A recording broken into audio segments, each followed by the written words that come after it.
Bom dia, boa tarde, boa noite, iniciando mais um dia de gravações em live. Lembrando, tá, gente, caso você goste de futebol, goste de acompanhar futebol ao vivo com outras pessoas, bater papo de uma forma saudável, não gosta de arrumar treta por causa de futebol, você é muito bem-vindo para assistir a live com a gente, tá? Porque eu acompanho cerca de 10 a 12 jogos de futebol ao vivo em live, tá? Compartilhando a tela do jogo no Discord. Então, se você não tem, sei lá, Premiere ou Disney Plus, pode assistir os jogos com a gente. O cronograma com os jogos da semana, sempre de terça a domingo, tá postado aí na aba de comunidade. Inclusive, esse dia de sábado, né, que eu tô gravando isso aqui na quinta para esse vídeo sair na sexta. No dia de sábado teremos El Clássico pela final da Copa do Rei, provavelmente o último jogo do Ancelotti pelo Real Madrid. Mas vamos lá, gente. Vamos de vídeo de treta. Nada que esse vídeo trazer de informação do Storable Football vai fazer eu mudar o meu top 4, ok? O meu top 4 é imutável. Exclamação React, Jefferson. Mas bora lá, gente, para qual o maior jogador da história do futebol? Obrigado. Obrigado. Já começamos da forma correta.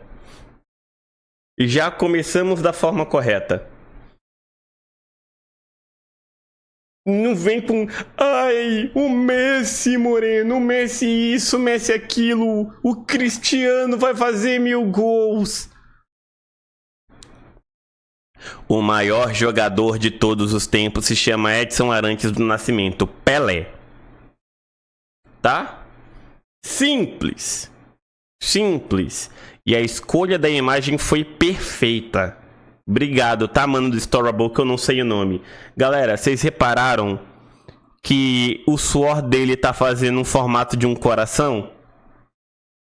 E pra completar, o suor aqui na gola da camisa, com a curva da gola, não tá parecendo uma coroa?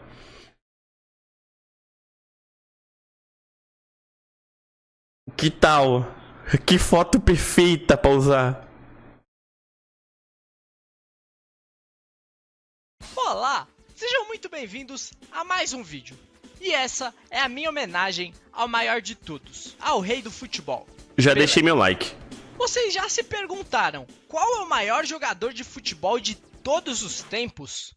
Nesse esporte mais que centenário, tivemos diversos jogadores que deixaram a sua marca e se tornaram grandes símbolos do futebol. Mas só um pode ser o maior. E quando eu digo maior, não estamos falando de altura, e sim de grandeza. E também nem de habilidade pura, tá?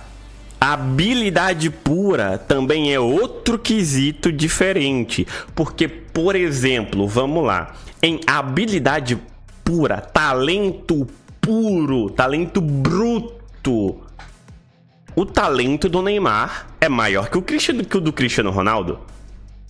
Mas o Neymar não faz nem cosquinha no que o Cristiano Ronaldo fez pela história do futebol.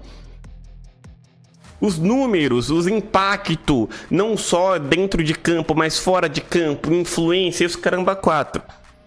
O seu quarto seria o Maradona? Não, o meu quarto é o Cristiano Ronaldo. Tem alguém que tu tá esquecendo aí no meio, Lourenço. Se você estava atento aos primeiros, sei lá, 2 segundos de vídeo, eu já dei um pequeno spoiler da minha opinião.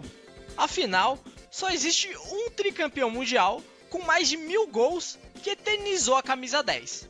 Evidentemente, pra mim, esse cargo de maior da história já tem dono. Exatamente, você estava esquecendo do senhor Johan Cruyff, tá? Quando se trata de maior, tá, gente? Que aí você conta outros fatores além de títulos, números, gols, assistências e os carambas ao 4. Eu conto a forma como eu consumo futebol e a forma como eu sou fã de futebol, porque o meu amor pelo esporte futebol está acima do meu amor pela seleção brasileira, O meu amor pela seleção brasileira está acima do meu amor pelo Corinthians, tá ligado? O meu amor pelo esporte, o futebol, está acima de qualquer apego específico a um atleta ou a uma organização, seja ela a seleção ou time, certo? Porque eu sou apaixonado, aficionado pela história do futebol, pela forma como o futebol influenciou a sociedade humana inteira no planeta Terra, socialmente falando, politicamente falando, tá ligado? Financeiramente falando. Então, eu não consigo botar o Messi nem o Cristiano Ronaldo acima do Cruyff. Ai, Murino, por que o Cruyff não tem Copa do Mundo? Esse caramba, 4. Vamos lá.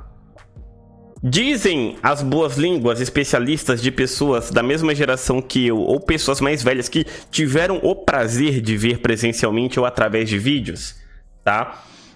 Que o melhor time de futebol da história foi o Ajax ali naquele período entre 1970 e 1973. Vocês sabem quem era o líder técnico desse time do Ajax? Johan Cruyff. Quem era o líder técnico da seleção holandesa que encantou o mundo, mas que infelizmente não conseguiu ganhar a Copa de 1974? O Johan Cruyff. Vocês sabem quem foi que fundou a La Masia, a base de jogadores do Barcelona, nas estruturas que ela é utilizada até hoje? Johan Cruyff. Você sabe quem foi um dos principais jogadores que conseguiu que fez com que o Barcelona conseguisse voltar aos anos de glória pela primeira vez na era do futebol moderno? Johan Cruyff. E aí, para completar, além disso tudo, quando o Johan Cruyff aposentou do futebol como jogador, ele revolucionou o futebol mais uma vez, criando a base do sistema que ficou conhecido como tic-tac. E o tic-tac, para quem não sabe, é a base das principais formações táticas do futebol mundial de hoje. Entendeu? Tipo, o Cruyff não foi só influente dentro de campo na sua carreira como jogador, mas também mudou a forma como se joga futebol completamente depois que ele se aposentou e virou técnico. Por isso que eu coloco o Johan Cruyff só abaixo do Pelé. Quando se trata de maiores nomes da história do futebol, tá? Não tô dizendo que ele tecnicamente é melhor que o Messi, que é melhor que o Cristiano Ronaldo, que é melhor que o Ronaldinho Gaúcho, tá? Eu estou falando de tamanho e importância. Certo? Faz tempo. Mas antes, para começar, temos que tomar muito cuidado com o anacronismo.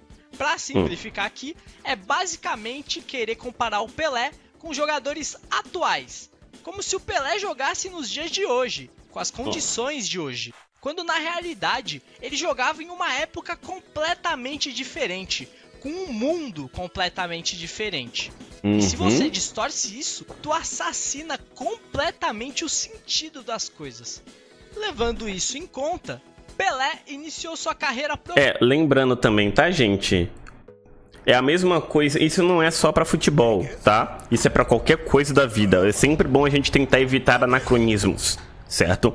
Por exemplo, uma das minhas séries favoritas de todos os tempos, que é How I Met Your Mother. How I Met Your Mother é uma série que começou em 2005, ela acabou em 2014. How I Met Your Mother tem algumas piadas que hoje fariam os atores de How I Met Your Mother serem cancelados na internet, tomarem um hate desproporcional. Eu vou dar só apenas um exemplo de piada que rola em How I Met Your Mother, que vocês vão reconhecer na hora, que hoje é inaceitável. Tem qualquer série, tipo, pra público adolescente e jovem, tá ligado? Tem uma piada que eu não esqueço nunca, que é o seguinte: só existe um motivo pra você esperar um mês pra poder transar com a garota. Se ela tiver 17 anos e 11 meses de idade. Quem falou isso? Um cara que na série tinha 32 anos de idade. Não um ator, o personagem. O Barney. Ele falou isso quando ele tinha 32 anos de idade. Imagina se uma piada dessa é feita em qualquer série de comédia hoje. Tá ligado? Tipo, se a gente vai consumir alguma coisa do passado, se a gente vai analisar alguma coisa do passado, a gente tem que pensar no contexto da forma como as coisas eram vistas naquela época específica. Entendeu? Por isso que eu não consigo, tipo, ficar com raiva dessas piadas. Porque naquela época, esse tipo de piada era normal, era aceitável, tava tudo bem. O mesmo exemplo, vamos citar aqui o principal rival de How I Met Your Mother na história das séries de comédia, que é Friends, né? As piadas com a Mônica gorda na adolescência, a quantidade de piada gordofóbica sobre a Mônica. Se Friends fosse uma série de hoje e tivesse a repetição das mesmas piadas com o mesmo tom que eram feitas nos anos 90, a série era cancelada por todo mundo na internet. Mas naquela época, naquele contexto, naquele sentido, fazia sentido, era normal. A gente não pode também dizer que o que era normal naquela época tem que ser normalizado até hoje, tá? Aqui na minha cidade, se você chegar para qualquer cidadão que quem é o maior, muitos vão dizer que é o Maradona, discordo deles. O Maradona não bota nem no meu top 10, pô. Profissional no Santos em 1956. Talvez nono, talvez décimo. Uma época em que muitas coisas no futebol eram meio, digamos, antiquadas. Como, por exemplo, o peso das bolas. 3 vezes mais pesados. Era de pouco mais de 450 gramas. Algo que hoje seria proibido pelas regras da FIFA, que colocou como limite máximo para peso em uma bola 450 gramas. A título de comparação, a bola da Copa de 2022 pesa aproximadamente 423 gramas. Mas o pior não é nem isso. Nos anos 50, em dias de chuva, a bola absorvia a água porque era feita de couro. Mais de 1 quilo. 1 quilo. Cabecear a bola era uma missão muito dolorida, já que elas causavam hematomas nos atletas. Se você hoje em dia reclama quando tem show no Maracanã um dia antes do jogo do seu time e o gramado fica um lixo, então, imagina isso todos os jogos. Bom, nos anos 60 era assim. Ou você realmente acha que o gramado da Rua Javari era bom? Não é bom nem hoje em dia, né? Isso fora o uniforme, que não é esses dry fit da Nike, todo era moderno, pesado também. É um tecido pesado que também terminava o jogo pesando muito mais do que começou. As chuteiras também ainda muito arcaicas. Enfim, fora que durante boa parte da carreira de Pelé não existiam sequer os cartões amarelo e vermelho para divertir. Sim. Se eu não me engano, os cartões amarelos e vermelhos foram aplicados pela primeira vez internacionalmente ou na Copa de 66 ou na Copa de 70. Não vou lembrar o ano exatamente agora. Jogadores. Ou seja, o Pelé era insanamente caçado em campo. Todo jogo, entradas criminosas. Era dali pra cadeia. Praticamente tentativas de homicídio. Os cartões só foram introduzidos no esporte a partir da Copa de 70. É um milagre o Pelé não ter passado boa parte da carreira lesionado. Mesmo com todas essas adversidades, Pelé ficou conhecido mesmo pelo estilo de jogo único, de um jogador completo, com boa velocidade, bom drible, bom chute, bom passe e, apesar da altura, bom jogo aéreo. Sem contar o fato de que os caras não ganhavam na bola e tentavam ganhar na porrada. Sim. Por exemplo, Dom Lourenço, eu falo aqui em live, inclusive, tá? Lembrando, tá, gente? Eu não gosto da personalidade do Neymar. Eu tenho ranço, tá? Eu já falei e repito sem medo. Eu prefiro morrer solteiro do que um dia me tornar amigo do Neymar. Se ele mantiver essa personalidade pelo resto da vida, tá? Mas quando se trata dentro de campo, eu acho que o Neymar foi uma das pessoas mais injustiçadas. Mas eu não sei qual seria a melhor palavra para utilizar agora, mais sacaneadas da história do futebol recente pelos próprios companheiros de profissão, tá? Porque no futebol francês... E aí, Lelouch? Porque no campeonato francês não existe nenhuma forma de proteção ao espetáculo, tá? Ai, Moreno, mas você tá dizendo que juiz tem que proteger os craques? Não de, tipo, mimar eles, mas coibir atitudes violentas. Coibir faltas graves, porque quer você queira ou não, o futebol está ligado diretamente ao capitalismo. E para uma liga ser atrativa, os melhores jogadores têm que se manter saudáveis o máximo de tempo possível, né? É só você ver a queda drástica de números com relação à venda de direitos autorais do campeonato francês.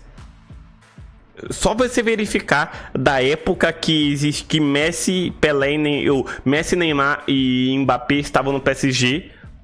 Olha a grana que a Ligue 1 ganhava naquela época e compara com agora, que é tipo 2 anos. O tanto de dinheiro que a Ligue 1 perdeu por não ter esses 3 mais lá. É tudo fácil de você encontrar no Google, tá ligado? E por que eu tô falando isso? Eu sinto que o Brasil é o país que mais odeia o Neymar, até a seleção argentina respeita ele, mas aí que tá, Lourenço, é como eu disse pra você, tá? Eu odeio a personalidade do Neymar, eu odeio a postura do Neymar, principalmente fora de campo. Não só com relação à questão política, tá, gente? Que isso aí eu não escondo de ninguém. Mas a hipocrisia dele se dizer um homem de Deus, mas tá em festa o tempo todo, tá traindo a mulher o tempo todo, tá sendo flagrado com prostituta o tempo todo, tá ligado? Essa hipocrisia. Não é que eu odeio o jogador fanfarrão, eu adoro o Ronaldinho Gaúcho, mas o Ronaldinho Gaúcho nunca escondeu o que ele era. O Ronaldinho Gaúcho nunca tentou ser hipócrita, tá ligado? De se fazer de santo, de se fazer de uma boa pessoa e no final das contas fazer outra coisa, entendeu? Mas vamos voltar para o meu foco específico aqui do porquê que eu acho que o Neymar foi um dos mais sacaneados na história recente pelos próprios companheiros de profissão. Lá no campeonato francês, ele apanhava constantemente. Constantemente, todo santo dia. É bizarro, foram dezenas, centenas de jogos que eu fiz aqui, react ao vivo do PSG por Champions. Por Champions nem tanto, porque existia esse respeito pelos clubes internacionais, mas no campeonato francês, principalmente nos clássicos, que desciam o sarrafo no Neymar. E o cara que fazia falta no Neymar não tomava amarelo. Não era coibido, o juiz não chegava lá para coibir o comportamento violento. Nenhum corpo humano consegue se recuperar de tanta pancada assim. E ainda para completar, o Neymar foi totalmente negligente com a própria saúde física nesses períodos de recuperação. Essa é a receita do bolo básica para tornar o corpo do Neymar tão desgastado e tão frágil como ele é hoje. Por isso que o Neymar passa tanto tempo machucado. Exatamente, era essa a minha última frase, Cassini. Se o Neymar tivesse saído do Barcelona para ir jogar na Alemanha, na Premier League, até mesmo na Itália, ele teria muito mais proteção nesse sentido físico das pancadas, tá ligado? Porque isso é algo que realmente é prioridade para a liga. Eles priorizarem o espetáculo, priorizarem a saúde física dos jogadores, coisa que na França não tem. Na França não tem. Sem contar o fato de que a França é um dos países com maior taxa de xenofobia e racismo contra sul-americanos e africanos que você pode ver na Europa. É França e Espanha, né? Só para avisar. Eu acho que essa decisão dele ir para a França, junto com a forma preguiçosa que ele tem de se cuidar. Moreno, você tá dizendo que ele não pode ir pra uma festa, sair e tudo mais, tem que ficar em casa todo santo dia. Não é isso. É o que você vai fazer com o seu corpo. Eu não proibiria, tá ligado? Mas vamos citar aqui rapidinho o que aconteceu recentemente. O Neymar se machucou, né? Tava machucado. A previsão do Neymar voltar era tipo segunda rodada do Brasileirão, acho que era a segunda ou terceira rodada contra o Bahia. Uma semana antes, alguns dias antes, ele foi para São Paulo para assistir o jogo da Kings League, lá na Fúria, né? E depois que acabou o jogo, foi flagrado o Neymar sambando no vestiário da Fúria com a Ludmilla, porque a Ludmilla também é dona de um time da Kings League. E tava lá ele sambando. Vocês já pararam para reparar a forma como o corpo se comporta fisicamente falando na hora de sambar? os músculos se mexem de uma forma que não é tão saudável, não é tão simples, tá ligado? Você fica mexendo, mudando a direção da perna e a intensidade que você tem que colocar na perna também. Voltou da folga, que ele foi pra Kings League, a lesão piorou. Ele voltou pior fisicamente do que ele tava antes da folga, pra ele poder ir pra Kings League. Tá ligado? Não é exatamente não é exatamente prender o jogador em casa e tudo mais. É a forma como ele vai cuidar do próprio corpo. Olha o Pedro. O Pedro estourou o ligamento também. Foi setembro. Voltou em 7 meses. Já tá fazendo gol. Tá saudável. Tá ligado? Você acha que o Pedro ficou em casa todo santo dia? Fazendo fisioterapia todo santo dia? Não. Ele foi responsável. Ele só foi responsável. É só esse o meu ponto com relação ao Neymar. Entendeu? O que faltou pro Neymar ao longo desses últimos anos foi a responsabilidade com a sua profissão. E o que a gente tá vendo agora em 2025 é apenas uma consequência de toda essa falta de responsabilidade desde que ele decidiu sair do Barcelona. Tá? Lembrando mais uma vez, odeio a personalidade do Neymar, jamais conseguiria ser amigo dele, mas eu não desejo morte pra ele, não desejo lesão pra ele, nunca ri de uma lesão do Neymar, tá?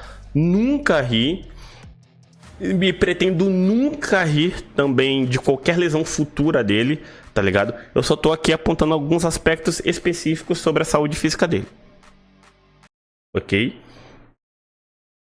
Ele era tão completo que desenrolava até como goleiro. Por isso, isso é verdade, inclusive, tá? Isso aí do Pelé desenrolar como goleiro é verdade. Na época que você não podia fazer substituições numa partida de futebol, algumas vezes o goleiro do Santos era expulso e ele precisava substituir. E como ele era o melhor goleiro entre os jogadores de linha, ele precisou jogar no gol em algumas partidas. Mais precisamente 4, tá? O Pelé jogou de goleiro após expulsão ou lesão do goleiro do Santos 4 vezes. Chuta quantos gols o Pelé tomou em 4 partidas? 0 gols. Numa época que tinha 5, 6 gols por partida o tempo todo. Não é à toa que ele é o maior artilheiro da história do futebol, com 1.281 gols, contando amistosos e jogos oficiais. Uma média de quase 1 gol por jogo. Pra se ter ideia, só em 1959 ele marcou 127 gols. E ele tinha 19 anos de idade. Tem muita gente que contesta esses números, afirmando que os jogos amistosos não valem. Mas então, lembra do anacronismo? Pois é, na época em que Pelé começou a jogar, sequer existia campeonato brasileiro. Ou seja, não existia Libertadores. Ele jogava então o Paulista e só.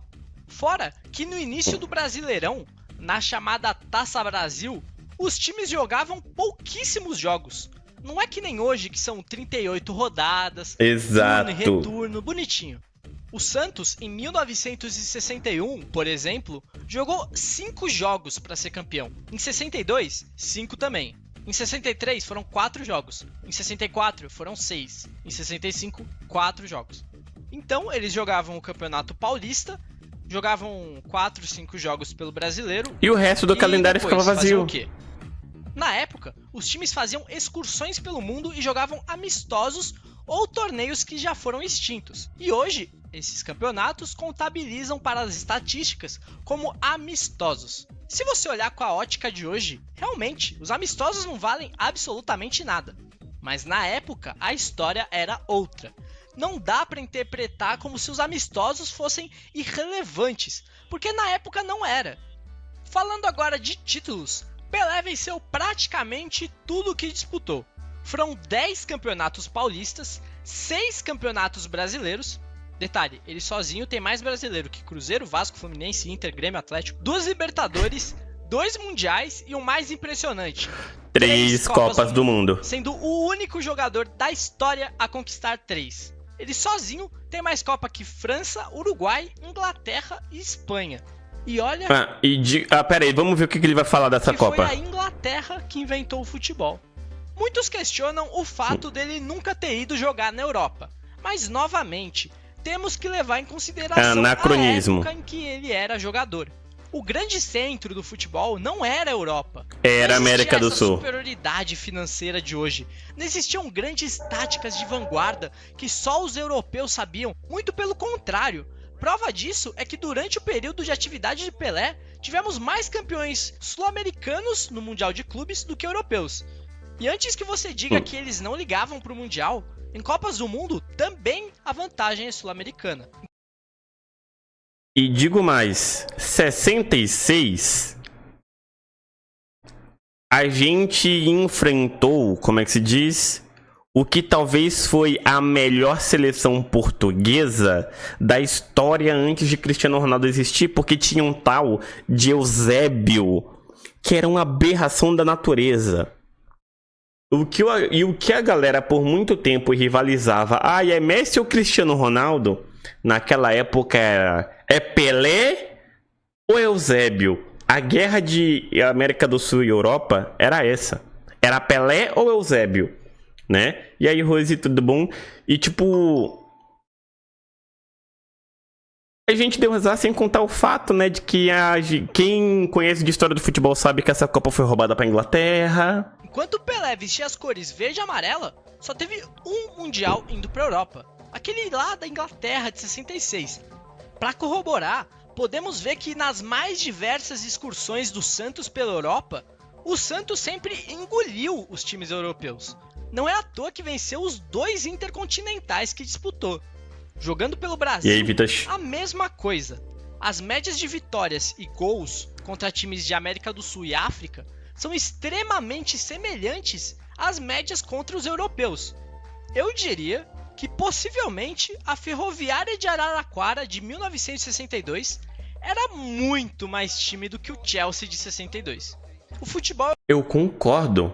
O Chelsea só começou a ser relevante pro futebol mundial a partir da década de 2000. Inclusive, Vitas, isso é verdadeiro. Isso é verdadeiro. O Chelsea só começou a ser relevante pro futebol mundial, depois da compra do Chelsea pelo Roman Abramovich, que é um bilionário russo, se não me engano, em 2003. Porque até 2002 o Chelsea era um time de meio de tabela da Premier League, que não tinha quase nada de relevância, tá? Aí veio o petrodólar russo. E depois de que começaram todas essas tretas aí entre Rússia e Ucrânia, o Roman Abramovich foi obrigado a vender o Chelsea pela própria Premier League, tá? Pelo próprio governo inglês, porque o Roman Abramovich tinha relações próximas com o Putin e a Rússia o governo russo com o Putin estava ameaçando sanções políticas e econômicas contra a Inglaterra, inclusive cortar a energia elétrica da Inglaterra, o abastecimento de energia elétrica. E aí o Roman Abramovich foi obrigado a vender o Chelsea, eu acho que é para um empresário americano. Mas é bem recente essa parada. O europeu não era absolutamente nada demais. Bom, mas aí vai vir um chato e falar: mas o Pelé só jogou com o pedreiro, daí era fácil fazer gol. Tá, então você quer me dizer que Garrincha, Nilton Santos, Ademir da Guia, Carlos Alberto Torres, Jairzinho, Pepe eram pedreiros? Isso só jogando no Brasil. Eu não falei de Bob Moore, Eusébio. Mano, se o Eusébio e o Garrincha eram pedreiros, eu sou um astronauta. Se posteriormente Maradona, Ronaldinho, Messi, Zico e tantos outros sonharam em vestir a camisa 10, tenha certeza que foi por causa do Pelé. Antes dele, não existia essa mística. Só um número. Uhum. Ele que deu esse significado, esse peso à camisa. Inclusive, eu sei que tem um vídeo no YouTube sobre isso, eu só não lembro quem eu tenho que procurar depois. Que é um vídeo que explica a história da numeração no futebol mundial, tá? Porque até, se eu não me engano, nos anos 30 não tinha obrigação, os times não jogavam com números, tá? E aí, basicamente, se eu não me engano, foi na década de 30 ou no começo da década de 40 que houve essa mudança de regra e os números serviam apenas para marcar as posições do campo, tá ligado? E aí, aos poucos, os números começaram a ter mais relação com a identidade de um jogador específico. E basicamente quem começou essa porra toda de identificação de um jogador com um número específico foi nada mais, nada menos do que o Pelé. E pra mim essa discussão acaba aqui. Sim, Gu. Sim, eu tinha lido. Sim, você tá certo. História, legado, habilidade e conquistas é Pelé. Pra mim, indiscutivelmente, o maior jogador de todos os tempos. Se você discorda, por favor, sinta-se livre, me diga quem é o maior jogador da história aqui nos comentários. Evidentemente, não existe uma só pessoa que agradou a todos, nem mesmo o Pelé. Há quem diga que é impossível um brasileiro ser o maior jogador de futebol da história. Essa síndrome de vira-lata imposta a nós desde o Brasil colônia muitas vezes impede de enxergar as riquezas e belezas dessas terras. Uma delas, o Pelé. Infelizmente, Edson Arantes do Nascimento nos deixou no final do ano passado. Mas Pelé será eterno e minha forma de retribuir foi fazendo esse pequeno trabalho, com todo o amor e carinho que o rei merece. Esse não foi um vídeo bibliográfico contando tintim por tintim da história dele. Até porque seria um vídeo de 4 horas. Uma homenagem emocionada, destinado a quem tanto fez por esse país e pelo futebol. Eu queria ter feito esse vídeo antes, no mês passado, era um assunto que estava mais em alta, mas eu tinha que terminar a parte 2 sobre a Copa do Mundo. Bom, espero que tenham gostado. Ultimamente só vídeo triste, né? A Croácia, aí o Pelé morre. Mas tudo bem. Espero que vocês tenham gostado mesmo assim. Não esquece de se inscrever no canal, por favor. Tem muita gente que acompanha os vídeos e não é inscrito. Eu fico revoltado. Me segue nas redes sociais e comenta aí nos comentários qualquer feedback, sugestão para melhorar. Excelente vídeo, gente. Dia 16. Valeu. Tamo junto. Excelente vídeo, pô. Tipo, o que eu gosto de falar é isso, velho. Tipo, 99% das pessoas que estudam a história do futebol, que vão pesquisar a influência social, a influência econômica, a influência política. Ai, não se mistura política e futebol. Se mistura sim, política é muito mais do que direita contra esquerda. Política é muito mais do que Bolsonaro contra Lula. Tá? É muito mais complexo. Qual a maior rivalidade pra você, Pelé vs Eusébio ou Messi vs Cristiano? Messi vs Cristiano, porque ambos jogavam na mesma liga por mais de 10 anos. Ambos jogavam um contra o outro pelo menos 2 vezes por ano. Sem contar que as duas seleções dos dois permaneceram relevantes internacionalmente falando durante a sua carreira inteira. A seleção de Portugal na época do Eusébio teve os seus momentos de brilho, mas mesmo a Eurocopa não conseguiu ganhar. Até porque, taticamente, Portugal naquela época não tinha uma estrutura tão bem montada quanto o Fernando Santos conseguiu manter na seleção portuguesa por uns 10 anos aí, nessa brincadeira, tá? Obrigado pelos 3 anos, Diego. Mas, cara, vídeo, tá? Vídeo. Só pra completar. Tipo, mano, bizarro como a galera que é dedicada no lado da história, que é dedicada a estudar mesmo as raízes do futebol desde a sua base, e não conseguem botar o Messi, o Cristiano Ronaldo, o Ronaldinho Gaúcho, qualquer pessoa sequer perto do Pelé, pô. Mas e é justamente por conta dessa pegada. Thanos, obrigado pelo resub. 47 meses, caraca. Tipo, véi, é muito complexo, bicho. É muito complexo essa parada, sabe? E quanto mais você se afunda na história do futebol, em como o futebol acabou se tornando o que ele é hoje, mais peso você dá pra esses nomes do passado. Mais peso você dá pro Cruyff, mais peso você dá pro Pelé, pro Bobby Moore, pro Di Stefano, pro Puskás. Tem gente que não conhece nem Joseph Bican, que é um dos maiores artilheiros da história do futebol mundial, se você contar também amistosos junto com o Pelé, tá ligado? Que também é húngaro. Muita gente não sabe da importância do futebol húngaro pros títulos da Copa do Mundo, pô. É verdade que o Cristiano Ronaldo e o Messi não se dão bem na vida real? Rose, na verdade eles não se odeiam, mas ao mesmo tempo não se amam, tá? O próprio Cristiano Ronaldo já falou isso em entrevista, tipo, bem antes deles irem para esses mercados alternativos. Na verdade, tipo, o que os dois têm, que um tem pelo outro é respeito, tá ligado? É uma competição amigável. Eu vou fazer referência ao novo dorama que tem na Netflix, que inclusive o dorama é muito bom. É uma rivalidade amigável, entendeu? Meio que um estimulava o outro a querer continuar competindo. Não é uma amizade, mas também não é um ódio. É um respeito mútuo de reconhecer o tamanho do outro, a importância que um tem para a carreira do outro. Exato, Dom Lourenço, exato, concordo completamente contigo. Concordo completamente com você, tá? Mas espero que vocês entendam, tá, gente? Esse meu lado. Se você acha o Messi maior que o Pelé, tá tudo bem. Eu não quero aqui, tipo, te convencer que eu estou certo e você está errado. Até porque, como diz um dos meus criadores de conteúdo favorito, que é o Sr. K, né? Às vezes é melhor ter paz do que estar certo.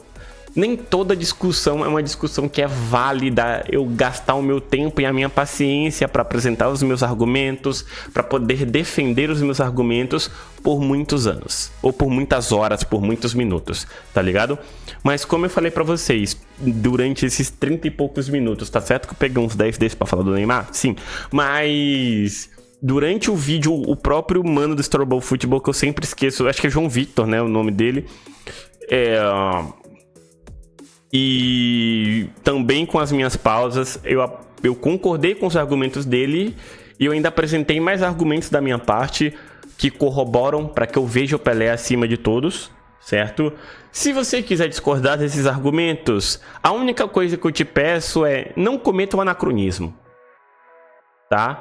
Não cometa o anacronismo. Ah, Moreno, eu não sei o que é anacronismo. Ele explicou no vídeo. Ele explicou o que é anacronismo no vídeo. E também você pode tacar no Google e descobrir o que é anacronismo também, tá? É só isso. E se você quiser discordar de mim, tá tudo bem também. Não quero te convencer que eu tô certo e você tá errado. Da mesma forma que eu não quero que você tente me convencer que você tá certo e eu tô errado. Até porque eu estudo a história dessa porra desse esporte, se duvidar, há mais tempo do que vocês estão nascidos. Eu comecei a gostar da história do futebol, a me interessar por história do futebol depois da Copa do Mundo de 2006. Eu já tinha 13 anos de idade. Tenho certeza que alguns de vocês vendo esse vídeo no YouTube nasceram depois de 2006. Tá? Mas é isso. Até a próxima e eu fui. Tchau, tchau.